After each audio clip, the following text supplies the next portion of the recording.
Hello and welcome to the Fulhamish Quick Take here on the Fulhamish YouTube channel, reacting to Fulham's 2-0 defeat to Spurs on Monday night at the Tottenham Hotspur Stadium. A disappointing evening, of course. It's never not disappointing when you lose 2-0. Frustrating, I think, is the word. Look, Spurs are top of the league. They're unbeaten. They're very good at home. It's not a disgrace to come away with a 2-0 defeat, and Fulham's season won't be defined on matches like Spurs away. But I think this is always the case with football. Unless you are playing maybe Manchester City, you're always thinking, oh, could Fulham be within a shot? And there were moments last night where Fulham, had it been a different evening, had things fallen different ways, had we cut out a few mistakes from our game, I think the draw was there to be grabbed for Fulham. Look, I think 7 times out of 10 Spurs obviously win that game, and that's fair enough. But I think Fulham had enough quality on the pitch. We had enough moments up the field, and with a bit of better decision-making, with some fewer errors in our game, there maybe could have been more in it for us. Let's look at the lineup for Fulham. One change expected, Calvin Bassey coming in for Issa Diop. We will come on to Calvin Bassey. The other, Sasa Lukic coming in at centre midfield instead of Alex Iwobi. Now, I like Sasa Lukic, and Dan, who I was with last night, Dan from the podcast, said that Sasa Lukic could be our top 6 midfielder, i.e. the player that plays against the big teams. And I thought he was classy in the first half. I thought he moved the ball around well. Maybe a little bit lightweight for the first goal we conceded, but he was fine. I felt like Fulham were okay. I felt like Carlos Vinicius held up the ball reasonably well in the first half, and we had chances. We just weren't really making the right decisions in the final third. Willian just never seemed to make quite the right call. There was a couple of moments where he should have shot and he passed. There was a couple of moments where maybe he should have passed, where he shot, or he tried to cut inside and shoot. He never actually got the shot away. Andreas Pereira continued to flatter, to deceive. I thought Bobby on the right-hand side looked all right. Didn't create a huge amount of openings, but I think he's always industrious on that right-hand side, and we know that when Bobby plays right, he's there as much for his defensive capabilities as his attacking capabilities. Let's come on to the goal, and this is the danger, right? You have a outer player position who has a weak right foot, and Spurs just exploited it. They knew that Issa Diop would be missing from this game. Tosin Adarabioyo, our other right-footed centre-half, has a groin injury, and Spurs did what good teams do. They exploit weaknesses, and that was an obvious weakness. Calvin Bassey is, all left foot, really, and make him play a ball on his right into a difficult ball into the channel, which it was to Sasa Lukic. That had to be a perfect pass. It wasn't. Ream then played Son Heung-min offside. There was a lot of people in the ground saying, oh, it's offside. I don't know why. Maybe it was just the position I had in the stadium. I happened to be looking at Tim Ream. I instantly knew. I was like, he's not off here. He's not off. And it's a good finish from Son. It's just a shame for Fulham, because we'd kind of weathered that early, 10-15 minute spell from Spurs. I think you get through to half-time at 0-0. You frustrate the crowd, then you might be in for something. Second half, though, began, and we made the 2 subs. On came Raul, on came Alex Iwobi for Andreas Pereira. Instant impact. And I was like, hello, where's this Fulham been the whole first half? And I really thought, okay, we're going to give Spurs some real problems here. Alex Iwobi was breaking between the lines. I thought Raul was holding up the ball well. He still can't put the ball in the net. We'll come on to that. But then the second goal is a sucker punch. And the fact it was just deja vu. You were there in the stadium like, have we just...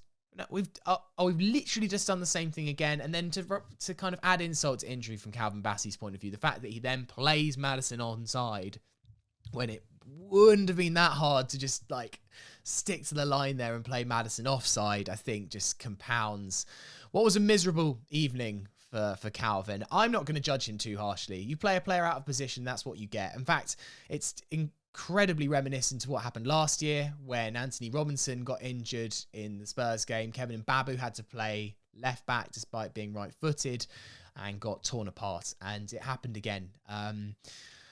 Maybe Fulham should have recognised that any team worth their salt were going to put Bassey under pressure and find a different way of playing out from the back, but I think this is when you find out that Marco's setup is I don't want to call it one-dimensional because that sounds massively disrespectful, because he obviously does have more plan. But Fulham, we set up the same most games. It's 4-2-3-1. We try and play out from the back. We're neat. We're intricate.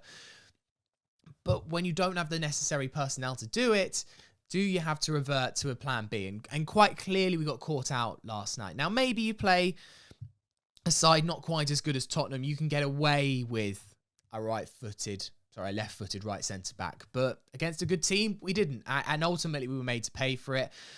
I think Spurs could and should have got more. They had good chances in the first half, another few good chances in the second. Again, Bassi got dispossessed and had James Maddison and Heung-min Son not got in each other's way. It almost certainly would have been 3-0.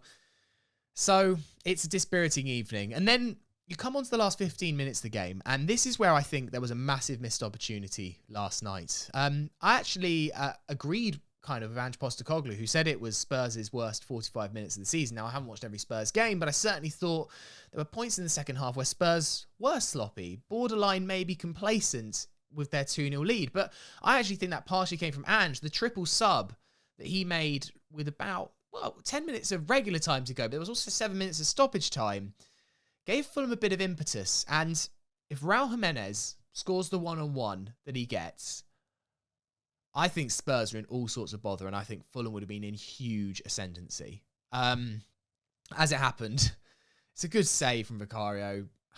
Raul just has to do better there. He just doesn't look confident. He kind of tries to take it first time and place it with the side of his foot. Maybe go over the laces. He could have even cut back in and made a bit more of an angle for himself. He's just lacking clear confidence at the moment, because what's frustrating about Raul is that I think the rest of his game, the hold-up play, etc., is mostly good. There was a few errors last night, but he helps this team. He makes Fulham a better team when he is on the pitch, because he brings everyone else into play. He just can't finish at the moment. And I just don't know, is this something that he can fix with a goal? Will a little bit of confidence fix this? Or is this just ingrained in him that his finishing ability is gone? The thing is about finishing is it should just be confidence, right? A good footballer should just be able to put the ball in the back of the net the same way they're able to do a good pass or a bit of skill. You don't lose necessarily the ability to finish. You lose maybe the ability to get into positions. You lose your pace. You don't lose being able to put the ball in the bottom corner. So we've all been saying it for ages. He needs a goal. He needs a goal. He needs a goal. When is this goal going to come? It's disheartening. And I think last night, look, maybe Spurs would have rallied on and held on to win 2-1 rather than 2-0, and it all would have been moot. But I bet you if Fulham make that game 2-1 with probably best part of 20 minutes to go when you include the injury time that was there, it's an uncomfortable end. At the very least for Spurs, it's an incredibly uncomfortable end to the game for them, particularly when they've made a lot of subs at that point, and it's definitely the kind of Spurs B team. Because I look at the Spurs side, and that Spurs fans might be watching this, and it's not really my place to say how good or bad your team is, but I look at that team and I see 13, 14 incredible players. I see the team that's coming off the bench, the likes of Lascelles, so obviously Højbjerg normally would come off the bench, and I don't Emerson Royale at left back.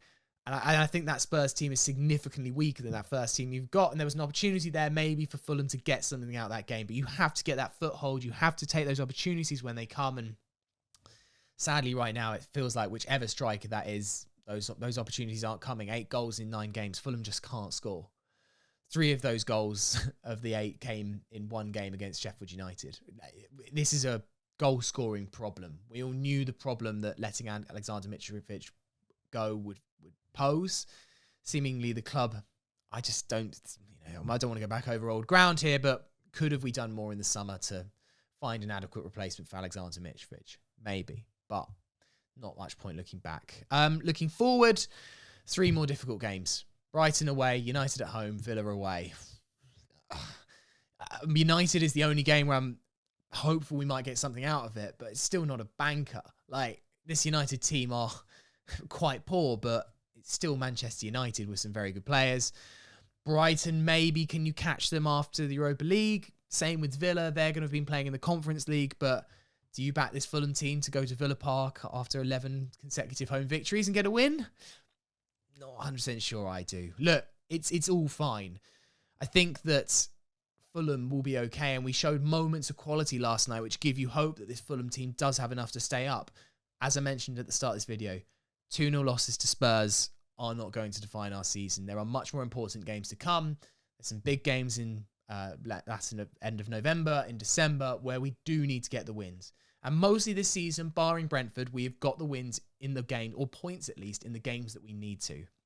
The games that we've lost, again, other than Brentford, have been tough games, big teams who are generally going to win most of those games. So I think with a bit of morning after perspective, I'm relatively calm. It's not too bad, but there are just clear problems, and so many of them self-inflicted, particularly in the striking department. So it's not great, but it's not terrible. It's just is what it is. Anyway, hope you enjoyed the quick take today. The podcast will be out on Tuesday evening. George is going to be hosting with much more reaction to the Tottenham game, and then I'll be back on the podcast later this week looking ahead to the Brighton game. Thank you for watching. Hit subscribe if you enjoyed this video. We're getting up towards 6,000 subscribers, and we'd really like to get there as soon as possible. And thanks for watching. Come on, you Whites.